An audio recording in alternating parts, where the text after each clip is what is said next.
જૂનાગઢથી સમાચાર મહિલાની હત્યા અંગે મોટો ખુલાસો પ્રેમીએ કરી હતી પ્રેમિકાની હત્યા જૂનાગઢ પોલીસે હત્યારાની કરી છે ધરપકડ 1 વર્ષ પહેલા મહિલા ગુમ થઈ હતી કૂવામાંથી મળ્યા મહિલાના કંકાલ પ્રેમીએ હત્યા કરીને કૂવામાં ફેંક્યાની કરી કબૂલાત વિસાવદરના બગસરાના અડાલા ગામમાંથી 35 વર્ષીય પરિણીત મહિલા ગુમ થઈ હતી પોલીસ 1 વર્ષથી શોધતી હતી ત્યારે અડાલ ગામની સીમમાં આવેલા એક કૂવામાંથી મળી આવ્યા છે મહિલાના કંકાલ। સુરેન્દ્રનગરથી સમાચાર ધાંગધ્રા શહેરમાં આંખલાઓનો આતંક યથાવત જોવા મળી રહ્યો છે। શહેર રસ્તા પર આંખલા બાખડતા જોવા મળી રહ્યા છે। આંખલા યુદ્ધમાં કેટલાક વાહનોને નુકસાન પહોંચ્યું છે। બજાર વિસ્તારમાં 2 આંખલા યુદ્ધે ચડતા ખરીદી કરવા આવેલા ગ્રાહકો રસ્તા પરના વાહન ચાલકો અને દુકાનદારોમાં ડરનો માહોલ છે।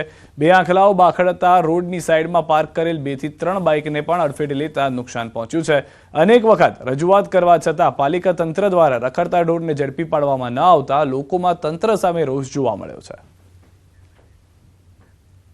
પંચમહાલના હાલોલ ડિવિઝન અંતર્ગત આવતા 6 જેટલા પોલીસ મથકમાં 3.37 કરોડના વિદેશી દારૂના જથ્થાનો નાશ કરાયો છે। વર્ષ 2024 દરમિયાન વિવિધ પોલીસ મથકોમાં પ્રોહિબિશનના કુલ 291 કેસ કરવામાં આવ્યા હતા। કોર્ટની મંજૂરી બાદ ડીવાયએસપી પ્રાંત અધિકારીની ઉપસ્થિતિમાં વિદેશી દારૂના જથ્થાનો નાશ કરવામાં આવ્યો।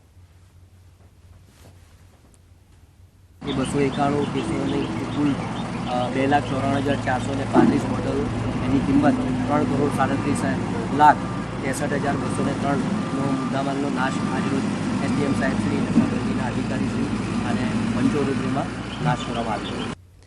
અરવલ્લીમાં મંત્રી પુત્રો સામે માર મારવા બાબતે મંત્રી પુત્રો સહિત 6 લોકોને મળ્યા છે જામીન। સામસામે ફરિયાદ બાદ પોલીસે કાર્યવાહી કરી હતી।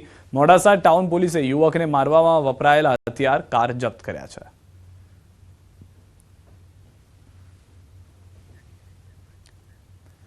પ્રદેશ કોંગ્રેસ પ્રભારી ગુજરાતના પ્રવાસે છે। અમદાવાદ એરપોર્ટ પર મુકુલ વાસનિકનું આગમન થયું। ગુજરાતમાં શું સ્થિતિ અંગે બેઠક કરીશું।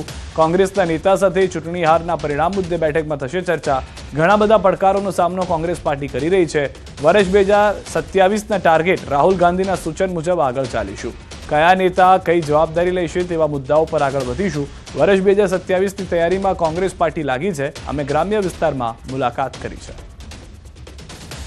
आज जब ये बैठक यहाँ पर हो रही है तो इस बैठक में हम ये भी चीज़ को लेकर चर्चा करेंगे कि किस तरह से संगठन को और चुस्त दुरुस्त करने की आवश्यकता है, कौन नेता क्या जिम्मेदारी संभालेंगे, हर स्तर के हमारे इकाइयों को क्या क्या करने की आवश्यकता रहेंगी, उन तमाम चीज़ों को लेकर हम बातचीत करेंगे। हमें पूरी तरह से इस बात का एहसास है कि किस तरह की चुनौती